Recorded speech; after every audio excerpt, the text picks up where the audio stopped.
The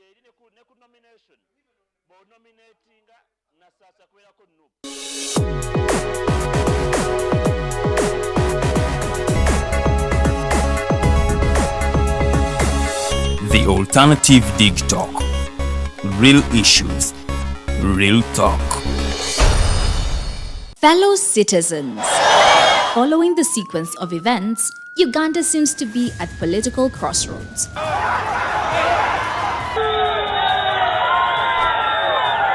I'm not a servant of anybody. Madam, I know the law. As such, Alternative Digital brings you the Interface Show with retired Colonel Dr. Kiza Besuje. Let's keep on the same page on Alternative Digital. As he gives you the alternatives on the transition question, rule of law, human rights and freedom, youth inclusion in governance, economic stagnation, as he confirms. I'll be always here, Saturday from 10 a.m. in the morning. Be there. Don't miss the live discussion on the Alternative Uganda, Digital TV Facebook pages, and the Alternative Uganda YouTube channel.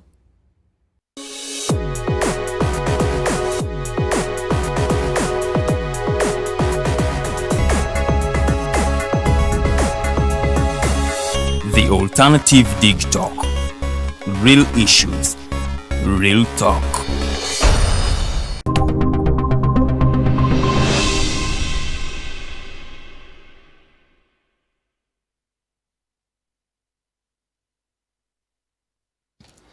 A very good evening, our dear viewers. We thank you for joining us this evening. It's another edition of the Hotline Show that runs every Monday here on the Alternative Dig Talk TV. My name is Abdalla Tiff, and tonight, of course, we need to take stock of what transpired during the EALA elections when Uganda was electing the 9 members to represent in the East African Legislative Assembly.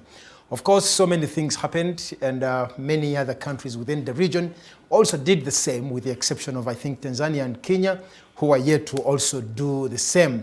Yes, but a lot happened. There have been, of course, many undertones in regards to the process of how Uganda derives at the 9 members to represent it at the regional legislative assembly. In the studios, I am privileged. I have gentlemen from 2 opposition political parties. One party participated and lost, then one party chose to boycott. Of course, we need to connect dots and see how we proceed with the whole conversation, and maybe even to understand more what is next after that. Now, Jema Party presented their candidate, Muhammad Katerega, who garnered, I think, 33 votes, 36 votes. And then NUP Party chose to walk away. They said they would not be part of such a process that they do not believe represents the will of Ugandans. But Ugandan Parliament has 529 members of Parliament, but on that same day, 506 members participated in the elections. And now the big question remains. What happened? Did the 21 members also cast their votes, or the rest were... we all know that NUP has 59 members of Parliament. So, if 59 members of Parliament chose to boycott, we only had a deficit of 11 members of Parliament. What happened to the rest of the members?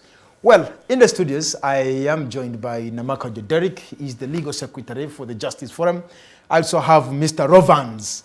He is the secretary to the Walukamba-led committee, the Electoral Commission. The Electoral Commission of the National Unity Platform. We're having you for the very first time, Rovans. You're most welcome. Thank you for hosting me and always prioritizing National Unity Platform. Thank you. You're always blessed. Thank you. Yeah. I also have Bwana Derrick Namakajjo. Yeah, Abale, I'm privileged to be thought of to come and dissect some matters of national importance with the viewers, the citizenry of Uganda. I'm really privileged. When you are dealing with matters of national importance, at times you have also to think about the regional bloc. So the matters that affect Uganda really affect Kenya, Tanzania, all the neighboring states. So to our viewers, Justice Forum sends greetings to Ugandans. We urge you to be active citizens who really know the meaning of civic participation. So we call upon Ugandans to be active when it comes to civic participation. All these activities are yours to enjoy. Are yours to enjoy. Well, thank you so much, Bwana Namakajjo Derrick. When you look at the Article 49 of the East African Treaty, this talks about the establishment of the regional parliament. And of course, when you look at the function of the assembly is they shall liaise with the national assemblies. No, let's first look at the composition. What brings about the composition of the members of, this regional parliament. According to the treaty, each member state is entitled to 9 members to represent that particular state at the regional parliament. That is according to Article 49 of the East African Treaty. And here it says the membership of the assembly shall comprise 9 members elected by each partner state, and ex-official members comprising of the Minister for East African Community Affairs from each partner state, and then the Assistant Minister or Deputy Minister of State responsible for East African Community Affairs from each partner state. Then it further says, provided that an Assistant Minister, Deputy Minister, or Minister of State may only participate in the meetings of the Assembly when the substantive minister responsible is unable to participate. And then the Secretary Generals and the Counsel to the committee. Well, the biggest question here has been on how Uganda as a country, for this particular discussion, we're going to zero much on our country, Uganda. The treaty says each country should present 9 members. But when we get back home here, we've had that biggest question. How do we arrive at the 9 members?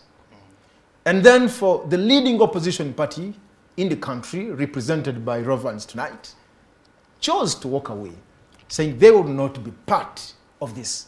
Could you shed more light on this? I hope you. It's very fantastic and very fine that you have actually chosen me to start the debate. Yeah, sure.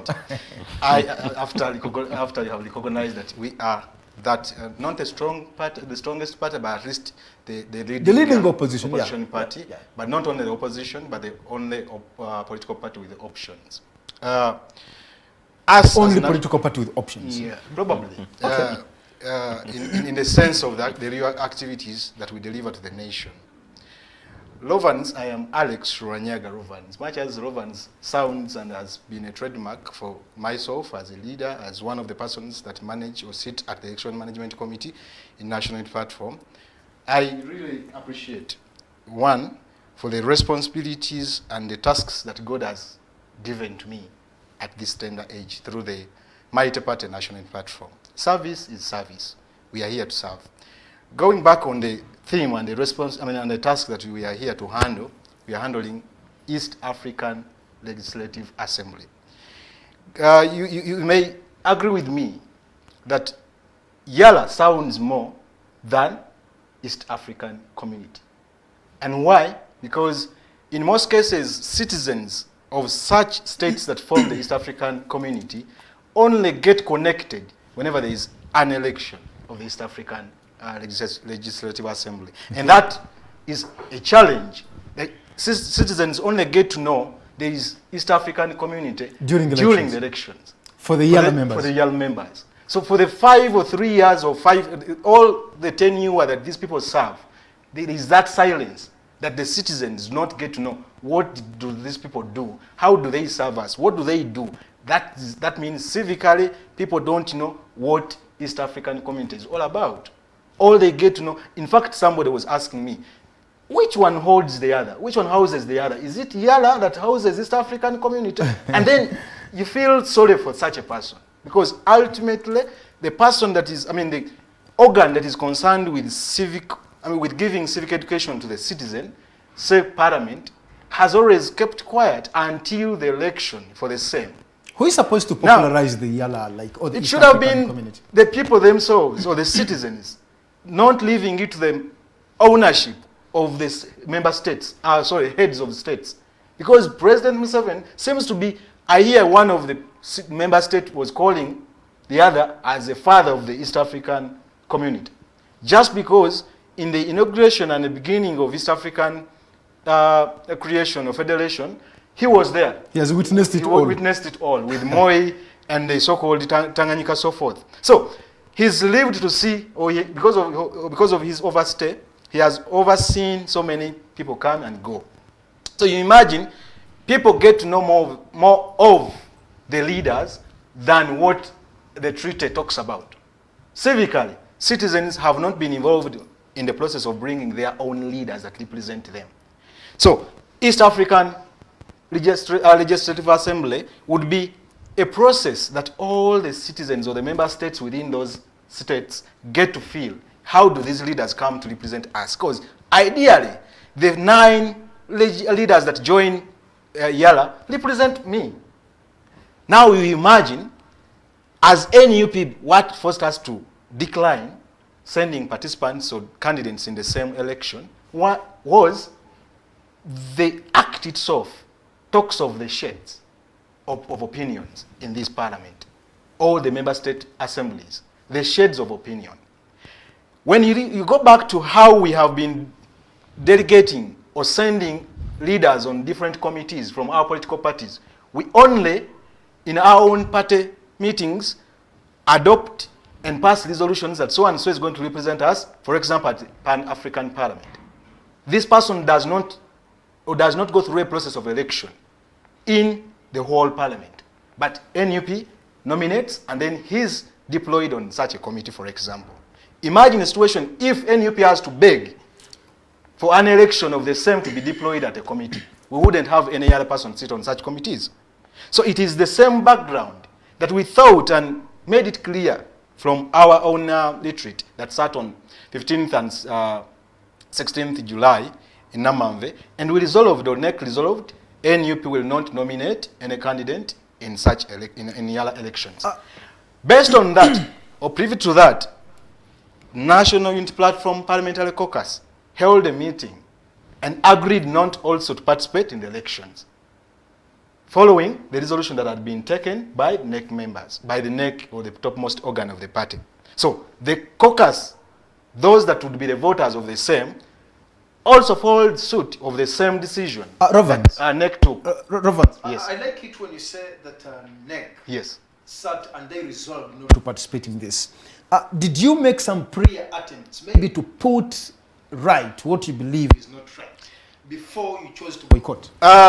When candidates showed interest, of course they would approach the Secretary General and any other person they could meet everywhere.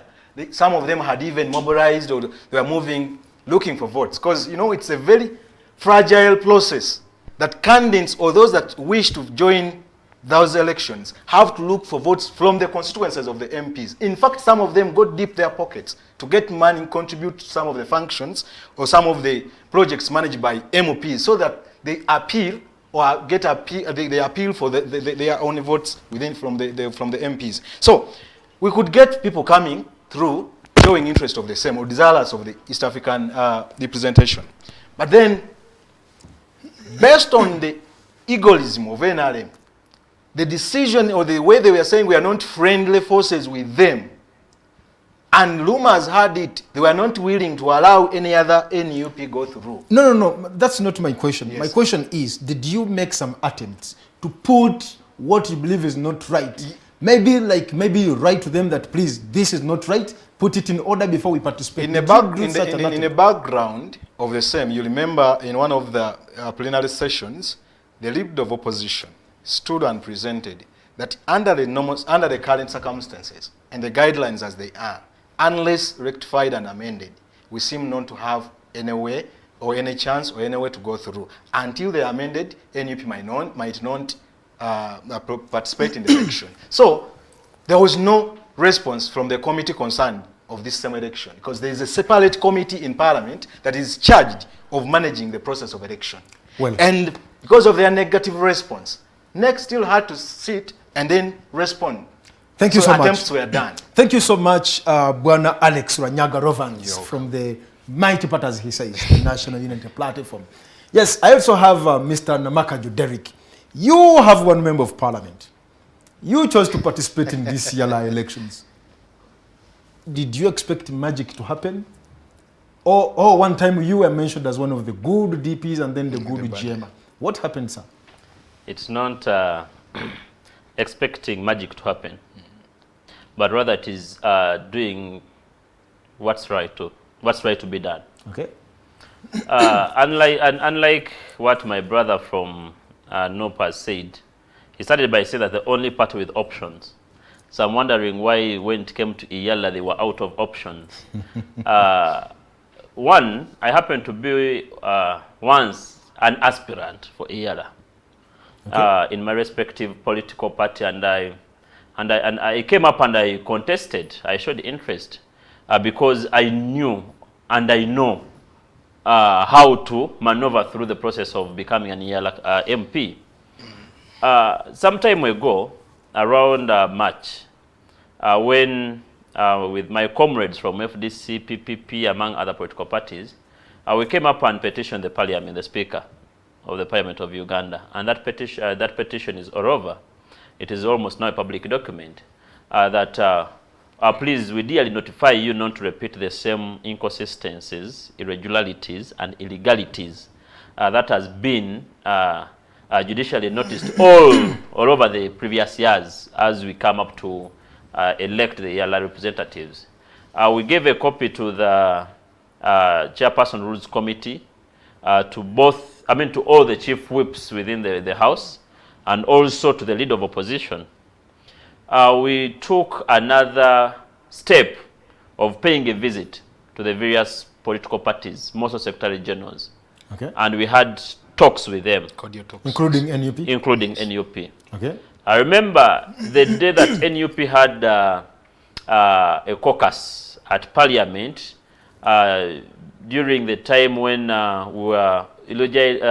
were praying for the soul of the late Right Honorable Speaker to rest in peace. Those are the times. We sat in one of the offices of NUP with Mr. Lewis Rubongoya and the Vice President Northern, that is Madame Zedriga. And we sat, we talked, and we also had options, all courses to take as we wait for the Parliament to come and declare the roadmap. Mukulu Lewis promised us to call for a meeting with the leader of opposition so that we share ideas and we dissect further on how better we can go away with Mr. Museveni's tricks when it comes to elections. When we tried to do a follow-up with Mr. Lewis, we failed to get in touch with him again. That is around March, April. Up to date, we have never gotten any other feedback, however much we have tried to reach him. So we've been waiting for that meeting to take place? We waited for the meeting with our follow-up with him to see how far. Let us liaise with this particular issue of EALA. Our main issue was, when you read Article 49, I can also call upon the viewers to read Article 50 of the Treaty of the East African Community. Article 50 clearly says that every member state shall elect 9 members, within the political parties represented in the National Assembly, to represent the country in the EALA best as much as it is feasible on the political parties. Okay. That is 1. 2, opinion shades. 3, gender. 4, special interest groups. Include the youth. That is the youth, workers, people living with disabilities, among others. You can put them in special interest groups. Okay. It is on that basis that we thought it prudent that perhaps these people do not understand the meaning of feasibility. The thing says, as much as it is feasible, be represented in EALA based on political parties. Not as much as it is feasible, participate in the election. Those are two different things that we believe that the parliament now has failed to understand. One time, one of the officials from the from parliament came up and said that I will call upon all at the town. Maybe the parliamentary clerk wrote a notice to all secretary generals, the circular, say that since it says as much as it is feasible, so we call upon all political parties to participate. We need to put it clear that the act does not say that as much as it is feasible, you participate. It says as much as it is feasible, all political parties represented in the National Assembly be represented in EALA. Meaning that you have to do what you can. Interpret that for all the legislators we have in the parliament in all don't the know the law. Been having because don't know the law. This is not happening for the first time. They don't know the law. Two, why don't they know? They know the law, but they interpret it to their benefit. Including NUP? They interpret it to their benefit. And including the NUP MPs? That's why in NUP's interest, we were fighting to make sure that all shades are represented fairly. Why? If you let NRM take, for example, the 6 slots, as it has done so, and you have other 7 slots that are left out, and then it is you who has the 336 MPs to elect, that means you are going to slow everyone out of the process. Well, my main point is, before you come in, Mr. Host, a moment, my brother, is if the NUP MPs know the law and they're not interpreting it to their own benefit, why wouldn't they come up to try to put up a civic awareness to the rest of the members in the House instead of us boycotting? Because you see, the thing is, it's like having a wife in the at your home.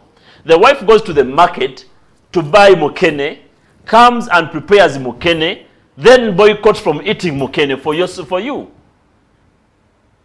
So if you know the meaning of feasibility, come and participate, do this and this. So you have got that opportunity of sharing your knowledge with the rest of the MPs in the House. Well, let's share the knowledge. Thank you so much, Bwana Derrick Namakajjo. Derrick says the law is trying to quote the law for us. That it says each party within Parliament should be represented. As much as it is feasible, be represented in the EALA. Not as much as it is feasible, participate in the elections. Well, I think there have been, should we say that for all the times, because we've had EALA since 2001? From 2001, when he was resurrected. Read the Article 51, as he verbatimly. Article 50? Yeah. Where did you get this? No, this is part of the treaty or it's a UP constitution? No, it's the treaty itself. Let me get mine here. Yeah, please. Article 50. So you will ideally agree that much as he will blame NUP for having declined, there is a chronological attachment to what has been happening. But I'm not blaming that should NUP. Be rectified. I'm not blaming NUP. No, let me read Article 50. Yeah, for us to be at the same page. Article 50 yes. of the treaty. Those one. Okay. Yeah. Okay. Because it is ideally what has caused not confusion, to the benefit of the ruling party, has really used the same. Okay, Article 50 says, the National Assembly of each partner state shall elect. Yes. The National Assembly of each partner state shall elect. Very important. Not from among its members. Yes. Exactly. Not from among its members. Yes. 9 members of the assembly who shall represent as much as it is feasible. Yes. The various political parties represented in the National Assembly, yes, shades of opinion, yes, gender, yes, and other special interest groups yes, in that partner state. I request you re-echo where there is as much as it is feasible. Let me finish this. In accordance with such procedure as the National Assembly of each partner state may determine. I think it's this last statement that NRM is No. You get the rules of parliamentary the rules of procedure of parliament as amended in 2021. the National Assembly 12. of each partner state shall elect not from among its members. Exactly. So if you're a member of parliament, you are can not stand. eligible. You are not Exactly. part. 9 members of the assembly who shall represent The different. Who As much shall as represent yes, as much as it is feasible. Who shall the members Uh-huh. of the National Assembly of each partner state shall elect mhm. not from its members, but 9 members of the assembly who shall represent as much as it is feasible. Who It's shall not talking of the represent- political parties. Sorry, who shall represent as much as it is feasible? Proceed. As much as it is feasible. The various political parties represented As much as it is feasible, the in various the political National parties. Assembly, shares of opinion, gender and other special interest groups in that partner state in accordance with such procedure as the National Assembly of each partner state. Well, this means 9 members, it's not a preserve of only parties represented in parliament. It is a preserve of parties represented in parliament. It is a To elect. It is a preserve. To stand. It's a preserve. But NRM, actually, let me clearly define this. In the current parliament, where you mentioned so right, 529 MPs, how are they categorically accorded? NRM has 331.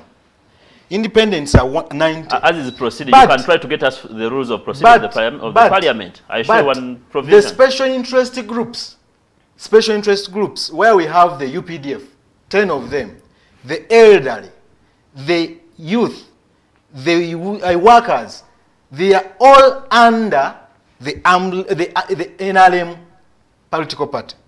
That means the special interest groups in this shade, in the so-called shade of opinion, are also under NRM.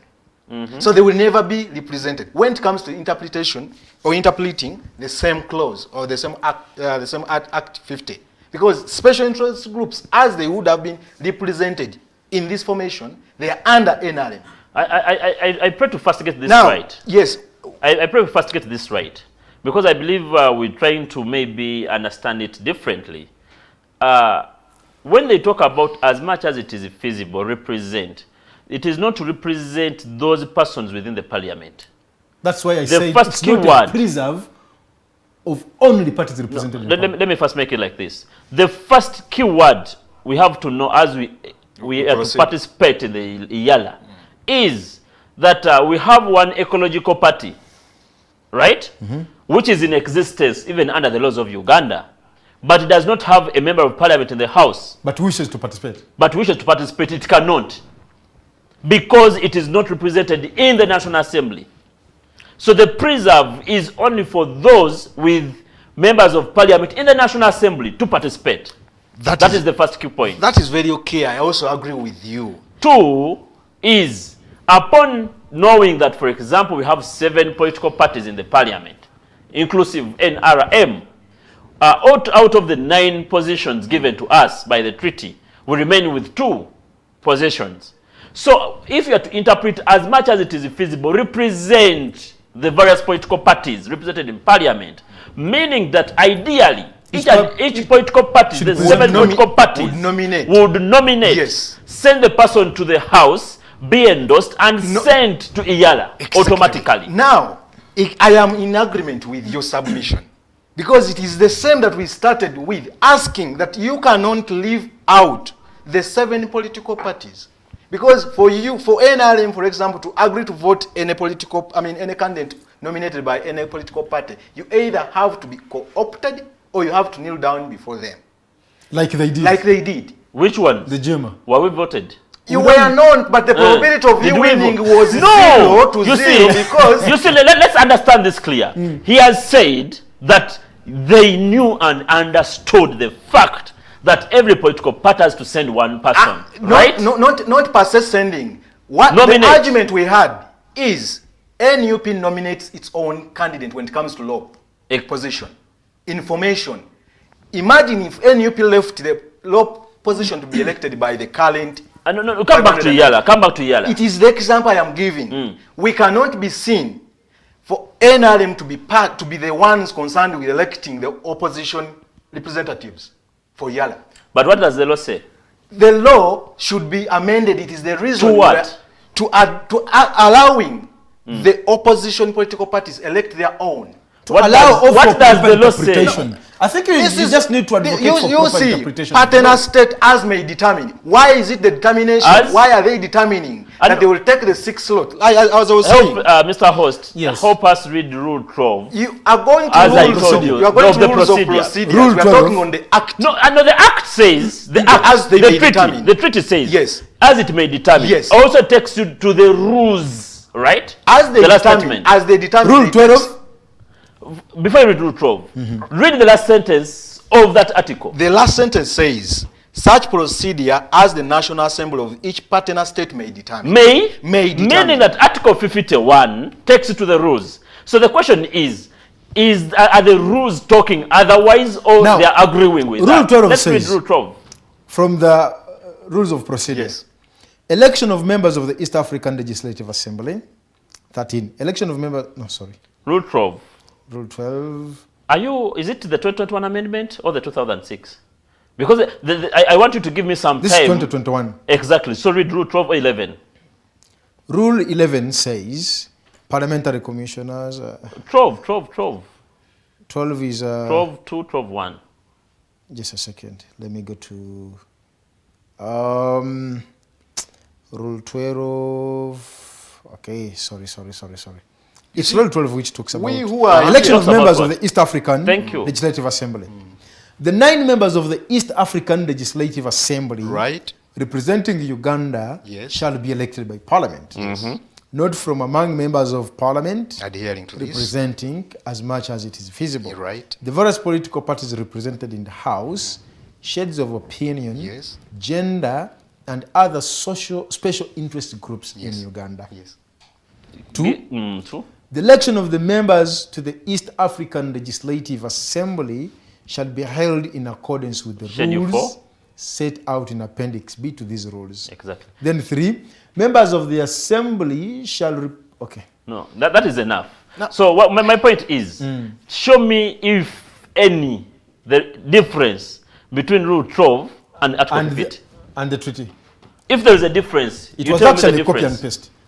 They just Meaning copied that the from- rule is in conformity with Article 50. It is in So where does conformity, this, but there is a where lot does of this out of irregularity comings with 6 that members of you Parliament come from? cannot, in its current state, make any candidate go through. Why? Because you have to be co-opted. Who co-opts? The NRM. But the law doesn't say so. No, we are failing to agree on one small principle. If JEMA had a candidate that it nominated for adoption by the assembly to represent JEMA or to represent our nation, the East African, there's no reason he would be subject or she would be subjected to any election. It would be an automatic. It would be an automatic. The question would be, how do opposition political parties, for example, agree amongst themselves if they have... So what if NUP says 2? No, what if NUP says so? Please go back to rectify the same. That there's every other political party has one shade, for example. Here is independent, NUP, FDC, UPC, DP, I just need to understand this. This whole principle of NRM coming up with 6 members. Where did it come from? Should I tell you? Where did it come from? Exactly. Now let me take you back to a preamble about the EALA. Okay. The treaty, the revival of the East African Committee came in 2001. Yes. And our first representatives, or the EALA first representatives, or the EALA was constituted in 2006. Okay. And the first, 5, 6 around. Actually, it's 2001 up to 2006. Yeah. And the first, in 2006, we came in and participated in the EALA. Who? And by then, the partner states participated. Okay. And if I'm to dare you as I'm proceeding, you can look for the rules of procedure of Parliament 2006. 2006. You're going to see the difference between 2006 and 2021. by the time I finish up, a moment. So in 2006, the late Jacob Oulanyah ran to the Constitutional Court, challenging Rule 11, Sub-Rule 1 of the Rules of Procedure, being in contrary with the Treaty of the East African Community. That is one. Okay. Why? Because Rule 11, Sub-Rule 1 was saying otherwise. It was not saying as it is saying here. If you can read Rule 13 or 14 of the act you're having as of now, Okay. I'm going to show you how it was reading by then. Rule 13, which within talks, the treaty or the no, of the rules, rules of procedure. which talks about the Pan-African Parliament. Is it 13? Pan-African? Yes, it's Rule 13. First read Members that. of the Pan-African Parliament representing That is Uganda parties that nominate. shall be a moment. elected in accordance with these rules, Shall be elected. in accordance with these rules, and such representation shall reflect the proportional party membership in the House and take into consideration The numerical. the numerical strength of Thank you parties, very much. gender, the interest of the independent Meaning members. to say representatives in the Pan-African whatever, you consider the numerical strength of parties. Right? The proportional representation. Going back to the Rule 11 of 2006 parliamentary... Wait a minute, put a comma there on the Pan-African you're talking of. We do not subject our own nominees to an election. No, I'm talking about As the law. it is today. You know your practice. I'm Yes, not into your as practice. it is today. What No. what he's trying to bring into life It's a is mismatch. what, yes, It it is is a what what? we are now agitating for. It is a what? A A mismatch. mismatch. It What is is- what are you reading? For example, what Pan-African, what we do in Pan-African should be the same that we would be doing to East No, African. Mr. I think that's the point. No, he's Mr. trying to- Mr. That's what Alex. he's trying Yes. to Mr. Alex, Yes, I don't know where you're that's- getting your basing to say that you nominate. No, let me guide this. To my In understanding. Pan-African, for example, today we have Oshabe, Patrick Nsamba representing NUP. Yes, that's Thank the you same very point he's much. trying to emphasize. But Jema doesn't have a person in NUP. It is the Why? same point he's Going trying to by emphasize, the yes. numerical strength. Exactly. NRM has 4, for example, out of the 5. Mr. I Host. think we are now at the same page. What I'm That's trying the same to point put. he's trying to That is- emphasize. Yes. What that I'm- it should be the same procedure. But No, allocating no, a moment. I'm all- trying to show you a preamble, slightly. I'm trying to show you a preamble. Noted. Where the 6 comes from. So we agree that the Pan-African is based on numerical strength. Because NRM has 4, NUP has 1, Jema doesn't doesn't have because you have 1 Member of or Parliament. parliament. So we can't fight with the numerical strength in parliament. So the same reading as it is reading there, if I'm to take you to the original 2006 rules of procedure of Parliament of Uganda, had the same. It had the same. That for you to send members to the EALA, It should it should be by proportional representation with consideration on numerical strength. So that's how the 6 members So of the Parliament. Oulanyah case petitioned the Constitution to interpret that particular rule in being inconsistent with Article 50. So has it been which says rectified? I'm coming slowly by slowly. So from the 2006, as you all know how NRM does, when it was decided, they went back and kept quiet. We came in 2011, the 2011 general election. So in 2012, we had the same scenario. Again, Parliament used the 2006 rules and procedure because they had refused to amend them So- to fit the 2006 case. In brief, the amendment made in 2012 have never been implemented. Just give me 2 minutes. I show you. 2012, we had another case coming up. The same right speaker we have in Parliament. Deputy.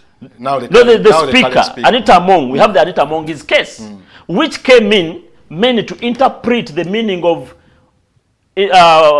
shades of opinion. To mean that the shades of opinion means the independent. Because the question was that don't the independents have a right to be represented in the EALA? If the act says as much as it is feasible, So they various threw political they parties, threw them amongst the opinion shades, special interest, and gender. We know what constitutes special interests. We know what constitutes gender. We know what constitutes political parties. What about those on independent ticket? So the court interpreted opinion shades to mean those include the on independents. independent. So a political party person cannot come up and say that I'm standing in as an opinion shade. So that is now the jurisprudence, the development in law regarding EALA following the Anita's case. What was 2016? What was the current outgoing Mukasambi days? That's what I'm saying. 2016. 2016, we went into the general elections, right? 2017, we went again to EALA elections. We had Mukasambide case coming in play again to affirm the Lwanya's case. That wait, court decided that Rule 11 had to be amended to conform with the provisions of Article 50. But Parliament and the government have refused to amend. So we want it to be amended. So for him went to courts of law to get an order compelling Parliament to amend. He actually seeked for an injunction. Injunction and an order to amend. So the injunction instilled fear within the Parliament and the promise to amend. As all of us we know how Mr. Museveni can do things, he had to come Kasambide and they reached some agreement, consensus. It was compromised. Compromised. But at the end of the day, it is because of the Olanya case, the Mukasambide case, that it had to bring the amendment of 2021 rules of procedure to remove the numerical strength to fit the feasibility status of all political parties. Why I have to go back and I retaliate my wordings that the honorable members of parliament we have in the house are ignorant of the law. One, they come into the house in 2021, few months after the amendment of the rules. So in their minds, they have that they have this thinking that oh, it has been like this that NRM sends 6. So that's what they have, that we have to send 6. So it takes the people who understand that they're not supposed to be 6 to participate. My main agenda as to why I had to participate in the EALA, though I stopped at the flagship of the party, was to come out and show that I have to participate. Then I see how Mr. Museveni is going to come in and mingle around with the procedure, so that I run to court. Well, thank you so much. The whole discussion seems to be getting hotter. And the whole point is about the interpretation of the law, and the treaty. The treaty and even the rules of procedure for our members of parliament. And one would ask, why we have legal brains in parliament. We have, yes, we have many members of parliament who at least have some knowledge of the law. Why has it been so difficult for them to do a proper interpretation of the law? They are compromised regardless of the party. Even your party president himself is a lawyer. Is compromised per se, if I can say so. Why shouldn't he come up and put the civic and awareness to people? I'll summarize that and say, because politics is who gets what, when, how. It is like NRM has only utilized this space of EALA to always utilize and maintain its, coercive hand on the opposition side. Why would I say that? 6 NRM representatives, when they go through the process, they seize the NRM party or representation drops as they go to EALA. I heard from one of the NRM members say, Mr. Museveni, or in our caucus, we agreed to rescind or to maintain the current 6 representatives because they have done good for the country. Citing, almost in my mind, I asked myself, how about the 3 of the opposition, for example, the Mukasambide? They did nothing, so they are being sacrificed not to return? Because as they are representing the nation... That is a discussion of... as they are representing the nation, 9 of them... I want to pose a question to you, host, and my brother. I'm not the moderator, but it is crucial, I feel it. Should we say that those who have been elected as of now, are they elected legally or illegally? I think I'll present that too. Going back to the process, if you are contesting a process and you don't join it, because you have cited the irregularities or the fraudulent processes, you can only use those that have participated to check its irregularities. So are they elected legally or illegally? Whether illegality was cited or whether elected illegally or legally, it is being interpreted by those that participated. So should we assume that our brothers, where I have to follow with my hands tied to the leader of opposition, the leading opposition party, that is NOP, because it is you to guide me in parliament. So What are you giving to us? Because for us, we see that it is a legality. But you boycotted, so you can't hold us because you didn't participate. Nope didn't boycott. Never nominated any candidate. You nominated a candidate. Nope did not boycott because only 23 members of parliament did not vote. And are they even 23? That's going to be another discussion. It's going to be another discussion because of the figures we have at play and at hand. Nope declined to nominate a single candidate. And then so subsequently, of course, other political parties nominated. What I'm saying, Nope boycotted. No, other political parties nominated to make sure, to tell you the right, DP nominated and then it won. I know, I'm talking about Nope. Nope was failure to nominate or participate or not to participate in the process does not mean it stops other political parties. That is boycotting. Because it was a choice. We didn't nominate any candidate in Salt City by election. You didn't have one. We didn't have one. We had, but we declined. You didn't. No, we didn't have one. But FDC nominated. So didn't we support? You didn't have one. Because after leaving there, if it was some form of an agreement that you work together, you would have the same discussion somewhere else. Somewhere else. But I'm saying it does not stop any other political parties from participating in the process. I believe I was clear, Mr. Because, by the way, on that same point, before I even go further, it is also not so good to give wrong information to the public. I came across a document that you issued calling for those calling for those that were desirous expression of interest, on Salty. Yes. After they had desired, after they had expressed, we even had done the process of vetting and the rest, and then we only asked our own. No, he actually in Salty, we didn't have any candidate because we sat, made a resolution, and then we never nominated. But you also made an expression. You are only of talking of Gogonya.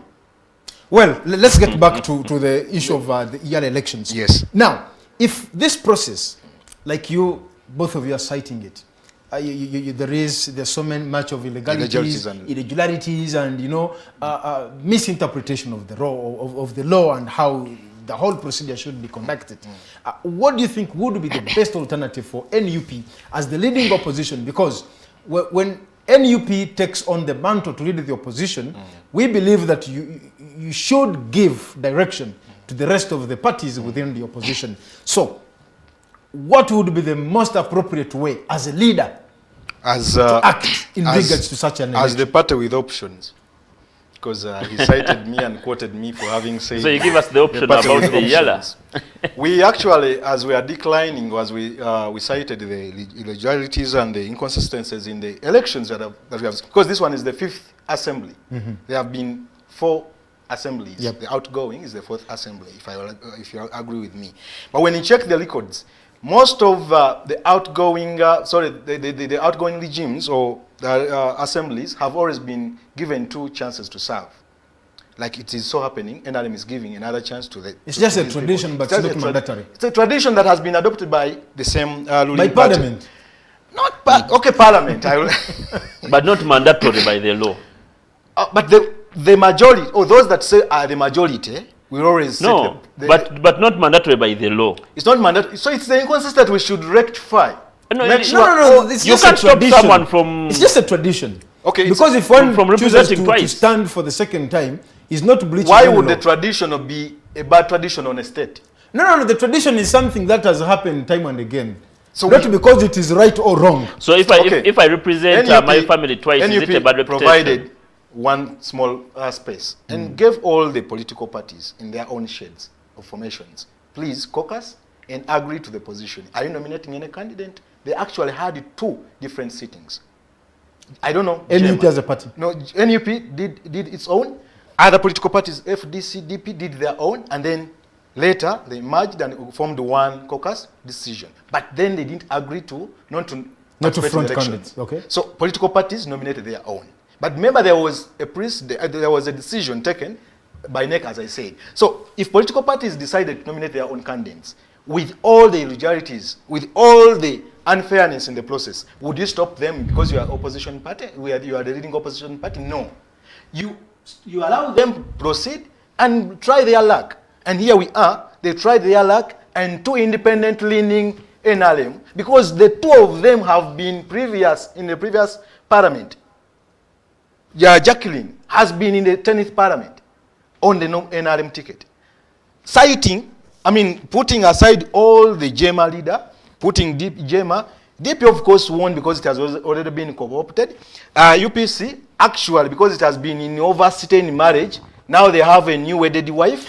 DP has been, given a chance now to serve. To make the juice. Yes, to make the juice, or to make, when you have a new wife, she will always do the good spicing, good cooking, and the dressing could be good. But Nope do not have any chance, because even from set-go, January, somebody said that one is not a friendly force. We are only going to vote friendly force. Now, citing all those inconsistencies, NUP declined, but then it put provision and said, we are checking with our legal team to really check how we can proceed with legal checkups. Probably. And how far with that? It is ongoing process. Because with all that is happening, you even have candidates that are willing to support NUP in the process of, the legal processes. Now, Mr. Lwanyaga. Yes, sir. NUP has 59 members of parliament. 57. 57. And now, of the 57 members of parliament, we have 34 members who voted. That's an accusation. Because Parliament has 529 and 506 voted. Actually, it is 495. Plus 11. Plus what I have. Plus 11 invalid. The interpretation of which the makes invalid. 06. The interpretation of the invalid is part of the 495. Because these 495 must vote for them to make their votes invalid. That is why we say an invalid vote is not part of the valid votes. It's not part of the invalid cannot be part of the invalid votes. I am saying, unless you interpret the 495 to be the only valid, to be the whole, to be less of the 11. I mean, to be on above the 11. So you're adding the 11 on top of the 495. But the whole registered voters in the process were 495, as per the communication by the so-called speaker. Okay. 495 people participated in the election. 11 votes were invalid. Meaning, those that didn't know what to vote, how to vote, were 11 out of the 495, according to our interpretation. But if, for example, this election in its only setup, the candidates cannot vote themselves, you can imagine, how do you go in a process of an election set by the so-called treaty, but stops a candidate to vote himself or herself? Because he's not a member of parliament. Because he's not a member of parliament. Yes. Isn't that an inconsistent? No. No, because the treaty is very clear. That's why we have to amend, starting from the treaty. And now you're diverting. My question is, 409. If we have 495 people who participated now, including the 11 invalids, it still gives us a deficit. You're making that to be 500 and 0. No. Okay, I want to go by what you're giving us. 495. Now. Just a second, sir. Let me wait for the maths to get 495. Yes. Includes the invalid, the 11 votes. Yes. Now, this still gives us a deficit of 34 members of parliament. That never voted. That never voted. Okay. So if NUP boycotted, it is only 34 out of the 50. It is absurd that a country or a party that has majority in its own formation can still lead an election organized on a public forum. Cameras open and clear. Because that tells you to the extent that NRM had predict ballots put in some of those ballot ballot boxes. If that is given to the fact. Why? 495 minus 57 NUP members. At least 2 are not within the area, are not out. No, it is 595 plus 57. No, 495 and 529 minus 57. You do have 442 people. So meaning you participated in this election? There's no way, because everyone elected everyone would pick a ballot, go on camera. But there is information that Honorable Aisha Kabanda previously. There is that information. Just listen to me, sir. That Honorable Aisha Kabanda, among others, she went and voted so early in the morning because she had to attend the burial in Butambara. Until records prove that, I cannot agree to the same. Because it is a pre-calculation that was done by the speaker to really make a continuation of the previous plenary to become a continuation of the 29th election. And you agree with me that there's no way honorable members of parliament would miss a continuation of a previous plenary just because they are declining from an election.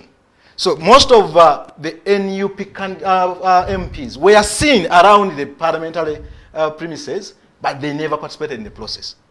So I spoke to her, and they were there to only attend to the 8 plenary session from morning to around 10, and from the time election began, and then they left. So why do we cite these irregularities? To an extent, we need an audit. Maybe those that participated in the process unfairly and they feel they were treated unfairly, they should cause for an audit in the same. Bring the records to prove that where you have 529 MPs and then the 57 openly and publicly announced they are not going to declare, they are not part of the process. So there must have been some ghost votes in that election. Exactly. And you saw an NRM MP at least shouting, clear the ballot, clear the box, clear the box. Meaning, NRM, much as it has 331 MPs, they still had to rig. They still had to rig for them to be safe. Well, something very small and critical, that the treaty must be clear and give clear guidelines to the process. You have a cylinder who gets 233 votes, and you have an Amoning Jacqueline who gets 338. There is another candidate who gets 210. Next to cylinder. In the whole process, they treat as it is, the processes as they are not so clear if there is any tie, who unties it. Well, thank you so much, Bwana Lwanyaga. The 9 members of parliament who were elected on the 29th day of September 2022, before we go for the break, include Rose Akol. Yes. She got 422 votes. Namala Dennis, he got 415 votes. Then Odongo, 403 votes. Kakoza James got 405 votes. Then Musamali, 401 votes. Kadoni got 383 votes. Mugenyi got 367 votes. Amongin, 338 votes. And then Siranda, 233 votes. And of course, other people followed. Agaba, Ebil, Kaija, Katerega, Fiona, Jidaba, Kategeka, and so many other people. Well, I think we need to go for a very, very short break. And then when we return, we will be looking at, I think Lwanyaga talked about it. Many people within, like many of the citizens, they always ask themselves, who are these people? What do they even do? And then when NRM said these people have excellently performed for the country, maybe we also need to dig further and know what has been their contribution to the country. And then when we talk about the entire East African community, the entire region, what are the benefits to an ordinary citizen who is watching us from wherever he or she is? My name is Abdalla Tiff. Let's break off shortly, and then when we return, the Hotline Show will continue.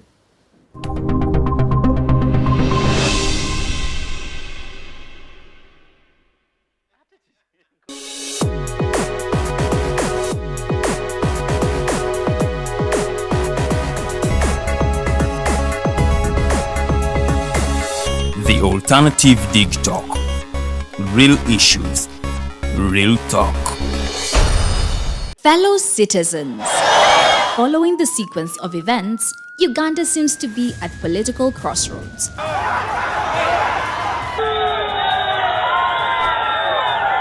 I'm not a servant of anybody. Madam, I know the law.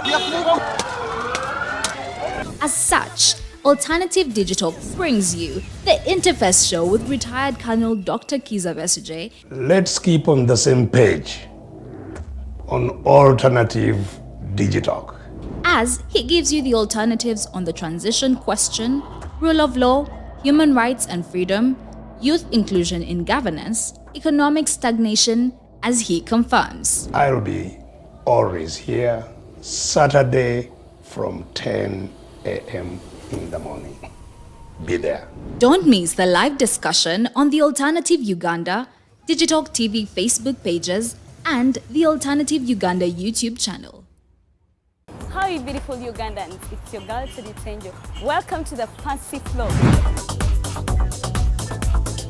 Who doesn't see my hair, guys? I am super glamorous. Remember, this is the only show where we're going to be talking about fashion. Please, where are you think? Teaching. What has been confusing you about fashion? Sorry, you said I should not smile. For all the information about fashion, maintenance of body shape. I can wear bling bling when I'm going out. So you can wear bling bling going out or any occasion. We shall be doing all this in the fancy floor. Remember, it airs every Thursday right from 8:30 to 9 with your girl, Teddy Tenjo. It is the fancy floor.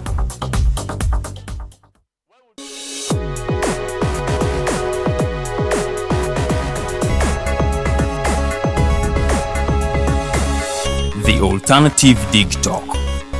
Real issues, real talk.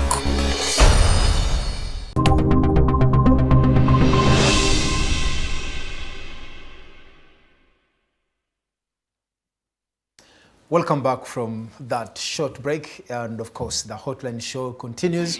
My name is Abdalla Tiff. Well, the whole discussion is about the EALA elections, the process, the irregularities, and just the way they've been. It has been cited here. But now we need to take the whole conversation to an ordinary Ugandan, an ordinary citizen. When we talk about EALA, some people do not really understand this. What is all about EALA? What do they even have to tell? What kind of views are they taking to the regional legislative assembly? Where do they even get the views and the opinions that they do take there? It is really hard, difficult to make an ordinary Ugandan get into such a conversation when you bring up a topic to do with the East African Legislative Assembly. With the exception of those maybe who can now have the blue passports, which have those regional stuff. But it is still difficult. Just like Lwanyaga said, it is so hard for an ordinary Ugandan, for, I don't know the best word I can use. Peasant? No. I want a polite word. An average Ugandan, let me say, an average Ugandan, they really don't understand. And maybe one would think that like now the political actors here, this one represents GM party, this one represents NUP. Maybe one would think they would take on the mantle to engage the citizens, to engage their voters, whatever they are, that we even have the East African Legislative Assembly, where maybe we can take and present the views for the entire country. Because we know that the moment they get there, they cease to be members of political parties, but they represent our nation. But now the biggest question, this time I want to start with Derrick. Do you think this whole thing of EALA is relevant to an ordinary man? Thank you very much. It will be relevant to an ordinary man if at all. One, that ordinary man hopes us to remove Mr. Museveni. I beg your pardon? If at all that ordinary man hopes us to remove Mr. Museveni from power. Why? Because he or she will never understand the concept of EALA, not until the education sector is empowered. So that even the mwananchi can take the child to school. There is no any easy concept that you can try to communicate through so that you bring the ordinary person on board to understand the EALA. It is not there. Unless you're going to start now trying to benchmark, giving examples. Munange EALA, it is like how you see USA. Manya USA has a Congress. Even the Mwananchi doesn't know the Congress, the meaning of the Congress. So the only way for the Mwananchi to understand what we are talking about, let him first remove Mr. Museveni so that the new government better the education sector so that every child who goes to school understands the concept of EALA. Well, I like that, but again, you will agree with me that for now close to 30 years, you've made attempts to remove Mr. Museveni, and it has proved to be a very difficult task for you. What would be the the short-term interventions for an ordinary man to understand. Understand the Yeah, about to understand the EALA. Okay, anyway, let me just try now to put it, I don't know. But when we talk about the EALA, Uganda is categorized into various regions. We have the northern region, eastern, southern, and the central. So we better understand the EALA to be the National Assembly or the Parliament of Uganda, having the 5 regions. Take it that the eastern region, that is the Kenya as a country, and the central region, that is Uganda, the northern region, that is perhaps South Sudan, the southern region, perhaps that is Tanzania. So meaning that each region we having, the regions I've talked about, are mandated to send 9 representatives to the parliament. Right now, the parliament you view as the National Assembly, the Parliament of Uganda. Now that is the Parliament of East African Community. The Regional Assembly. The Regional Assembly. The main purpose of that Regional Assembly takes us back to the main key components of the formation or the revival of the East African Community. Because it was first established around 1962, but it came to lapse, so we are just reviving it. The main key components, one, the main one is the political federation. Two, we have the economic policy. We have the customs policy, trade. We have there are mainly 5. There are mainly 5. The points of it, I mean the main key components of integration. So what helps us to achieve the key agenda of integration, because that is the main key agenda as to why we revived the East African Community, is the person who is there is to ensure that we don't identify ourselves as Ugandans, rather we identify ourselves as East Africans.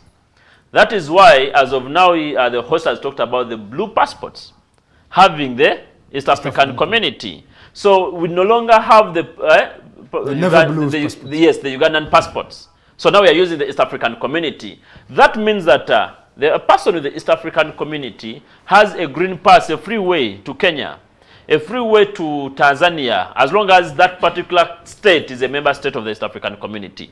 That's what I talked about, or what we call about the free movement vis-a-vis the trade policy or the customs policy. The agenda is so good when you talk about integration. Everyone wants that agenda to be there because, one, among others, it promotes the common market. It promotes the economy of the country, Uganda, Kenya, whatever, because now we have widened the market base.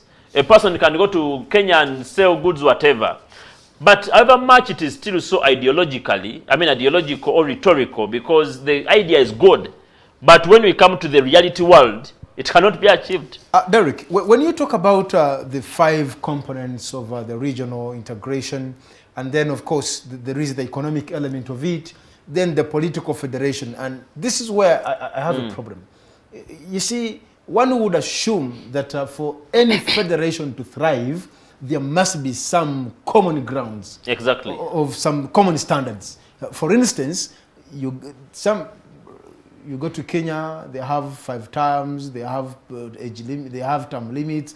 You go to Rwanda, their term is 7 years. You come to Uganda, no one knows when the sitting president will cease being a president. Because it's going to be the first president of East African Community. How can, and now these are facts that we have to acknowledge and then see how to live within such standards. You see, the first... No, my question here is, in such circumstances, how best can we make the federation thrive when amidst all these differences?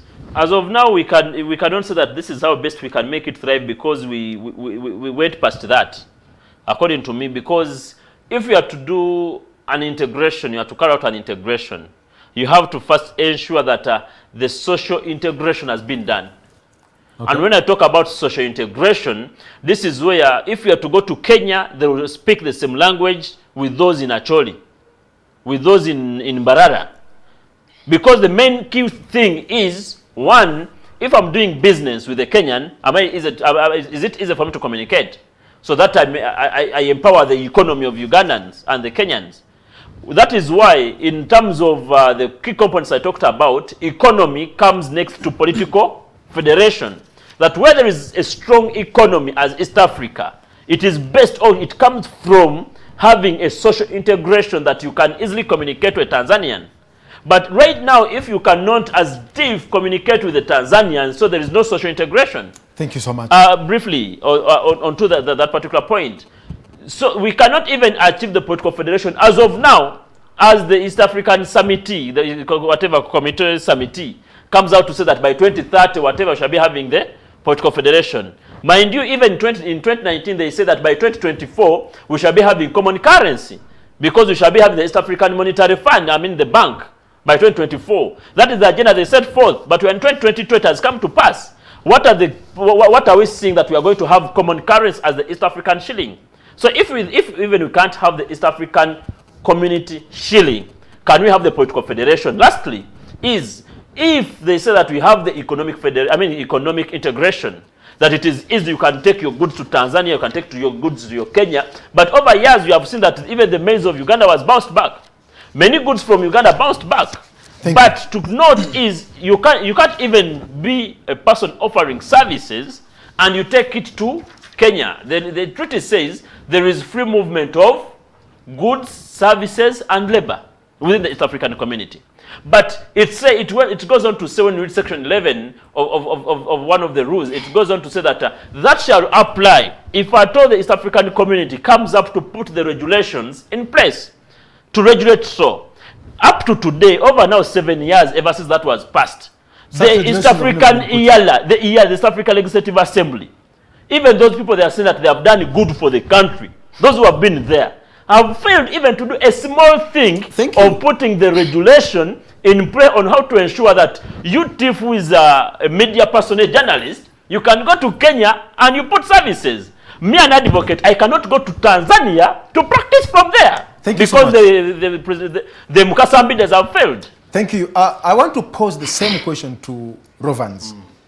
In a regional integration, where you have one head of state almost attending, or who has attended, the inauguration of all other presidents within the region, where you have an integration where the economies are so much different from one another, how can such an integration really thrive? Now, I want to have some positives out of this. Instead of, I know you're all fighting to see that Mr. Museveni goes, but let's have some positivity. You know, how do we play around this? One, the biggest challenge these member states, 7 of them, have failed to agree to is that we have national problems that we think can be solved at the assembly, while we fail to solve our own problems nationally. You'll agree with me that in the beginning there were only 3 states that actually started around 1917. That is the former Tanganyika, Kenya, and Uganda. But then later, they realized they were maybe sidelined and they wouldn't move at the same pace. So of recent, there are 7 member states: Uganda, Kenya, Tanzania, DRC, Rwanda, Burundi, and South Sudan. And now Somalia also wants. Somalia wants, but then he doesn't know what it wants to join. It's joining something. It's joining a flampen of something. Until it joins. You know, we are now speaking for future because the past is gone.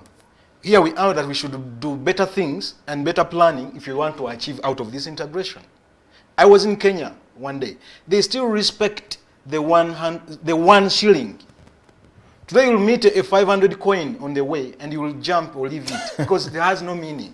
It has no value. It has no value.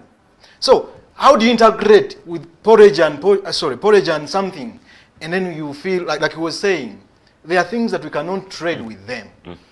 We have been stuck with the crossed borders, Rwanda and Uganda.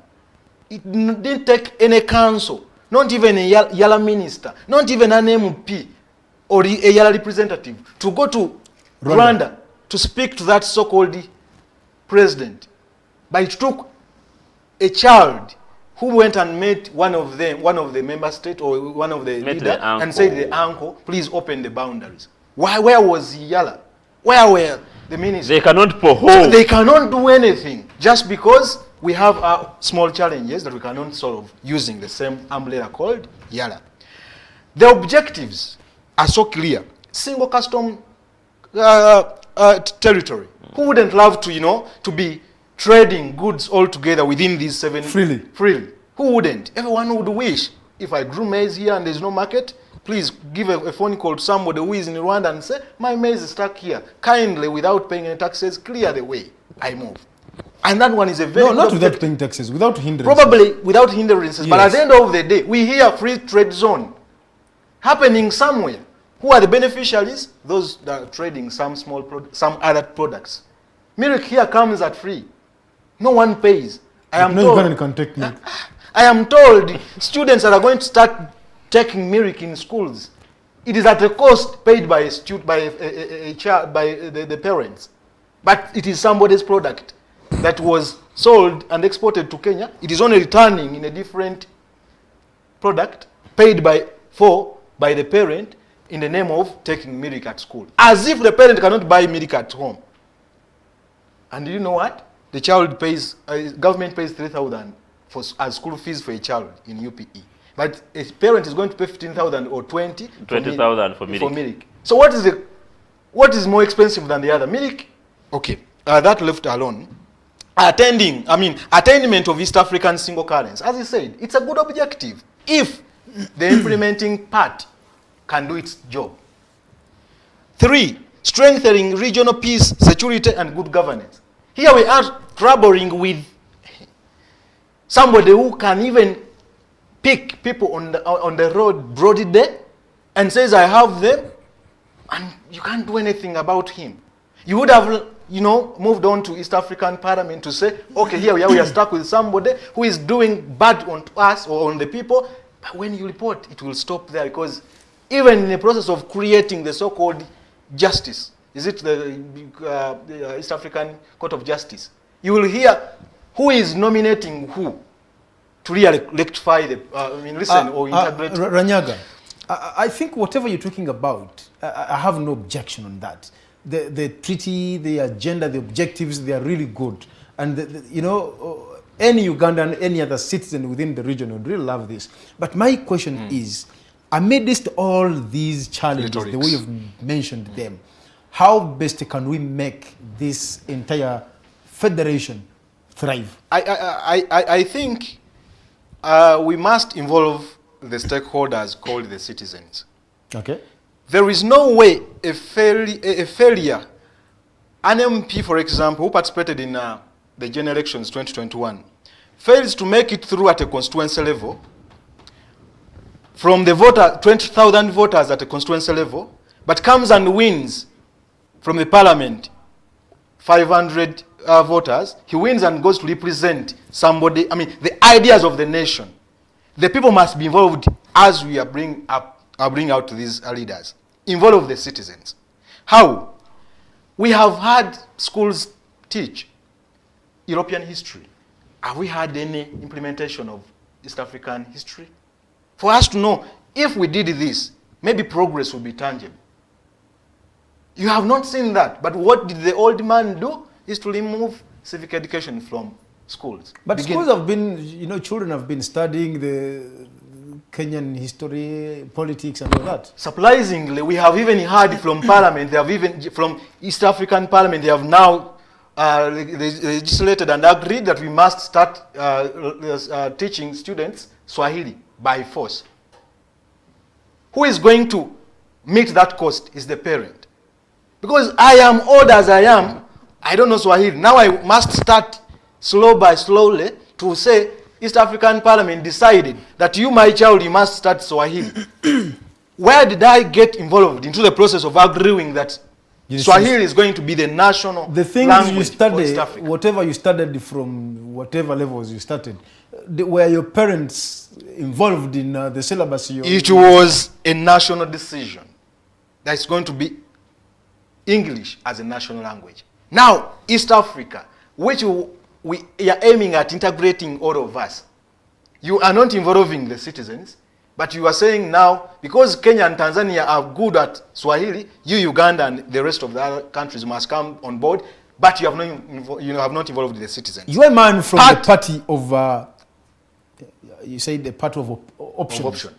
What would be the best option for The curriculum, for example, for this country has just been revised and upgraded or amended. Did you see any amendment called their language? Then Parliament comes through after the curriculum has been amended for the next 5 years. Where is it going to be fixed? It takes you back to planning. Can we plan that going forward for the next 5 years? I can tell you authoritatively that I've seen the outgoing EALA representatives have only worked on 7 bills, for example. But because of the treaty, they can only seek for any response or any clarity or any explanation from Parliament. Where you have 6 of them don't represent the majority of the people, but I mean they will say they represent majority of the people by, in quotes. But they are not the people that are willing to go on ground to ask and involve everyone in the process. 6 bills have been processed in EALA. In 2017, they only handled a bill called the East African Sexual Reproductive Health Rights Bill 2017. Have you ever heard it anywhere in the lines or corridors or the nationals talking about it? But at least you can talk about it. I am talking about it because I did research. But a typical person who comes as far as Laka, border between Mutukula and Tanzania, will never say, okay, if this sexual reproductive health right comes to light, I'll benefit. Even Chadondoka Mocha. Yes. 2017 still. So you can see 7 bills have been worked on by East African EALA. They are coming out, but I hear every MP that goes there or representative earns close to 50 million per month at the taxpayers' money of the member states, for example. So something that should be done should be honest conversation between the member states and say, why have we not progressed on the pace we thought we would be moving? Why? Because we are stuck 36 years or 40 years, we are stuck with the same mistakes. Well, thank you so much. Mr. Lwanyaga Rovans seems to suggest that the regional federation needs to do an authentic evaluation of what has been achieved. They need to revisit actually the objectives of that led to the formation of the integration, and then see if such objectives have been achieved or there is something wanting that needs to be... Are they still applicable in the current state of affairs? Well, I think that's something I would agree if there is room for such a conversation. Now, I want to get back to Derrick, Namakajjo. Do we need the East African community? We do. Are the members we send as a country, do they know the objectives of the East African community? They don't know. That is where the problem is. We need the East African community, but the people we are sending don't know what they are dealing with. Giving an example, he has talked about just giving us 7 bills that the EALA has done of recent. In 5 years? In 5 years.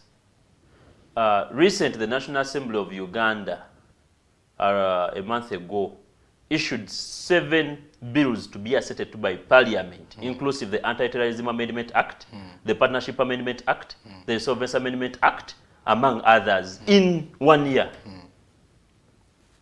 So the people we are sending there, 1, they don't know what to do. 2, they have seen what we can call chogam within the EALA. They have seen where there is common market for them to get money. So they are seeing the EALA as the common market to them. When you are to analyze the benefits given to the EALA representatives, he has said close to 50, but I will say that it almost is close to 70 million. Because this is a member of parliament who is rest assured that within a week he has to get around 3 million. Within a week. This is a member of parliament who even that where he or she comes from, even the citizens don't know him as a member of parliament to the EALA. Yes. Meaning that even is getting money free from even conditions attached to the MPs we are having of now, because that is a practice that for you to be a member of parliament in Uganda, you have to attend burials. You have to attend wedding meetings. So he has no hassles. So for him, has no hassles. So in brief, they say, let me try to go to EALA so that that money is not attached to any bequeathing to the citizen, to my constituencies. So they don't know, but in brief, fact be told, we need the East African community. Okay. The better the integration, the better we develop as East Africa. The beauty with the integration, I can talk about the East African community. The Africa, there's that particular, there's what we call the free trade African continental agreement, which provides for the free trade area. The same when it comes to the East African community. If you are to analyze the customs union and the trade union, it comes up and says that as East Africa, we are supposed to have a sole East African customs union. Yes. So that's one of the duties of the East African customs union is to regulate the taxes paid, so that those who are member states, the tariff they pay, the tariff paid by them is fair enough to carry on business. Whereas those who are non-member states, they pay a different tariff to the goods. What does it mean? That the agenda of the East African community as an integration is a good one. Let us first forget to ask about the political federation integration. Let that political federation integration, whether it comes after 50 years, we don't want to know. What we want to see is, let us have a good economy which is integrated. Let us have a good customs union which is integrated. Let us have free movement of labor, services, and goods in East Africa, so that a person, the mwananchi, deep in Kamocha, deep in Kabale, deep in Magere, can understand the meaning of the East African community. Because the Oshi will understand, when he or she is being told, my brother, me am from taking my maize to Rwanda at this friendly tax. Me have taken my beans to South Sudan. Me have taken my peas to Tanzania. That is how the Mwananchi can understand the impact of the East African community. Well, but if it is not done, the Mwananchi will not understand the impact of the East African community. Well, thank you so much, comrades, and I also want to thank all our viewers who are really part of the show. And you can still just give us a call. I can read out the studio lines if you need to participate in this conversation. The studio lines are 0789 017 145 or 0759 132 310. You can give us a call and then share your opinions with us. And you can also just drop your comment in the chat box on our Facebook page, and then we'll be able to get your comments there. Well, for those who are part of the discussion, I want to thank you. There's so many comments here, but I think I am going to ask the technical team in the control room to help me out with these comments, because I can see how many there, but I cannot retrieve them. Kindly share them with me here so that I read them out. Well, the whole conversation is about the East African Federation. This is something with very, very good objectives if it is well implemented and put into force. Unfortunately, the speed at which things are being done, it's also another thing which worries so much. And of course, the comrades in the studios are talking about the members of parliament that we send there. I do not know whether it is a coincidence that all the 7 member states send members of parliament who are not so much conversant with what they're supposed to do, or it is only a problem happening in Uganda. I also need to know, how is it done in these other regions? You've been talking about trying to the misinterpretation of the law. is this lacuna happening only in Uganda, or it is happening even in other regions? How is it being done somewhere else? Bwana Lwanyaga. Kenya, for example, has not yet elected as of now. It did. They did? Has it done? I think Kenya and Tanzania they haven't. They have, no, they have. Are they of recent? Because we did ours on 29th. It must have been maybe the last 2 days. Maybe the last 2 days. But to hear what transpired in Rwanda, it's almost the same of what's happening here. Okay. Because the advisors seem to be sharing the same brains. Those that are advising the uncle that side are the same parents here. So they seem to they be read copying, from the same script. Yeah, they read from the same script. I mean, the same paper, the same document. The ruling party say in Sudan Rwanda, elected. Sudan seems to have done almost the same. So they are the same prayers doing the same. Is the problem with all and our challenge, or which is the treaty itself has problems, but they challenge representatives that have been elected at the mass of somebody. They always retreat back to that somebody once there is something to be discussed in the legislative assembly. So you find they are only trading somebody's brains that the Wananchi, as he has been asking, the Wananchi cannot ask for accountability of a representative they never elected. Okay. They cannot. Who understands what they are doing, the progress of their performance, key performing indicators of anybody you elected today will only be calculated and understood by somebody who knelt down and received the 3 million to vote for that person.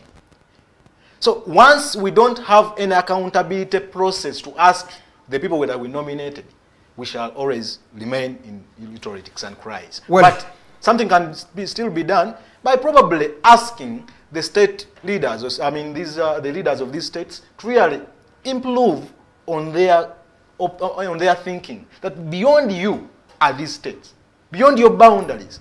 How do a small country like Uganda benefit from the wider space of Tanzania and Kenya if we are to progress in terms of open trade? Thank you so much. Some comments here. Bwana Robert Mayanja, thank you for being part of the conversation. He says, Council, please tell us what opinions does independence in the House represent? That's from Robert Mayanja.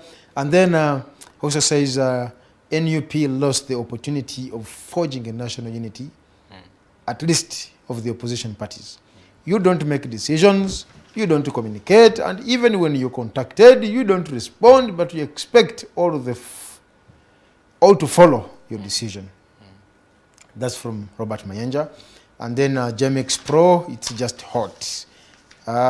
Then Dixon Ojakol, he's saying he's on. Thank you for watching. Then Patricia Among, this show has brought out the real meaning of hotline. Brooke Williams Chikomeko, thank you for watching. Senda Giladi says, Rovans, thanks for representing NUP. Well, just keep the comments coming. I will be reading them. And still, you can visit our Facebook page. If you have not done that, you can also share the link with a colleague so that they become part of the conversations. And then I have also read out the studio lines. If you feel you can, maybe you can have something to add on to the discussion. Our lines are open and they're right on your screen, 0789 017 and 145. Then for those on Airtel, you can use 0759 132 310, and then you be part of the discussion, because we would also need to really hear from you and get your opinions in this. Council Namakajjo Derrick, is there anything political parties can do to make this entire thing of the East African community thrive? Like in the earlier discussion, Rovans Party chose to shun away from the entire process because they do not believe in the way it's conducted. Jema Party, despite of having one member of parliament, you said no, let's give it a shot and see what will come up. That became a trademark of Jema having one member of parliament. So that is a trademark to us, that every platform says one member of parliament. But before that, I would first answer my brother, Mayanja, who said that the opinion shades, the independent, represents who? Yeah, they have a right to stand and elect a person, but as we know that they're independent, So meaning that also you're coming as an independent person. To represent who? To represent yourself as an independent. You're independent. But we are talking of representation. You're independent. Representing who? Yourself. That is the thing. Here we are sending someone to represent but in brief, I was on some talk show somewhere, and I advised some people, again regarding with the same question, that the opinion shades, it would have been right in the procedure that they let the opinion shades during the kind of EALA elections come together under one platform, and they say that they are nominating their person to represent them. So meaning that if a person wants to stand on a flagship of independent, goes through the platform of the members of parliament who are independent, so that they nominate that person. So that that person can then be answerable to the independents. The same way we can send the DP has sent Siranda, that Siranda can be answerable to the DP. So that I believe that is kind of a shortfall that wasn't seen as they came up with the procedures. When you read the Appendix B of the Rules of Procedures, but again in the petition we served the Speaker of Parliament. I remember very well. I was the secretary of that particular petition. We showed what is supposed to be done and not. We were so specific and intentional that we had even to give a copy to the to the chairperson of the Rules and Privileges Committee, because it's mandated to come up with the proper amendments. Mind you, even by then, or even to date, from the time we served them with the petition, they were under review of the same rules regarding the EALA. Because of us, we remember last year when the late, with the late, is it in Samba? What? Chisamba, who was representing Chisamba Mugerwa, when he passed on, that they had to it was more or less like a by-election. Kasamba, the one armed man. The late armed is it who was representing us in EALA on NRM ticket? When he passed on, they had to send another representative. Kakoza. So that was like more or less a by-election. But I can assure you that been subjected to the process. To the process. But even I'm telling you that the rules is silent on how to deal with the by-election. And it is that so that is why it was referred back to the Rules and Privileges Committee to come up to see how better can we avoid scenarios of a by-election. Mr. Namakajjo. That is it. Mr. Namakajjo, you were able to notice those irregularities, the inconsistencies within the law. And the same people you petitioned, they are the same people who failed to interpret it. Exactly. And now you want a remedy from the same people. No, we're not from the same people. That's why I'm going back to the question you asked. What can political parties do? Yes. It was intentional as to why we had to give a copy of the petition to the Secretary Generals of each and every political party, including NRM. Why were we intentional? Because we knew what the dictator will do, and they have done so. So the only wound I'm having which cannot be healed, I doubt whether by over who or who, is NOP to boycott the EALA elections. Because we've been talking about a unified force. And the unified force we are to have, it makes more sense for a political party, for example, a petition to seeking orders of nullification of the EALA election being sought from the East African Court of Justice. When that petition is filed by both, one, the leading opposition, which is NUP. We participated, but we are not represented, yet the law says that as much as feasible we have to be represented. To the second petitioner being the FDC, Harold Kaija is not representing. Under this guy is called First Tick 9. That those who got the majority votes and they are 9, those are the people we send. 3, the Justice Forum sent Katerega Muhammad, the Secretary General, is not representing us. Those are the good who would have been. PPP has a member of parliament, but it would have been on the petition. So having a petition lodged by political parties, it carries more weight, and to the citizens, it shows that the political parties are mindful on the issues affecting the citizens, not just on what it thinks fit for the citizens. So regardless of that, I call upon my brothers and sisters, regardless of the political party. We know that the process of running to the East African Court of Justice, it is kind of costly. Because even right now, even the Malema Biriza, I know, my friend who is now serving in Ruzira for contempt of court, order which they know themselves, is when he lodged the petition challenging the age limit bill, it is still even pending to date because of finances. We people with knowledge about the legalities, also we are privileged and blessed that we have a passion to pursue the same. So we call upon all political parties. By the way, I've not yet surrendered the struggle. The last document I issued to them, it was telling them that if we don't abide, we are heading to another course. I'm a citizen who is concerned by the illegalities. Very soon I'm taking them to court, the East African Court of Justice. I'm just asking myself whether the National Unity Platform will have to join to support me.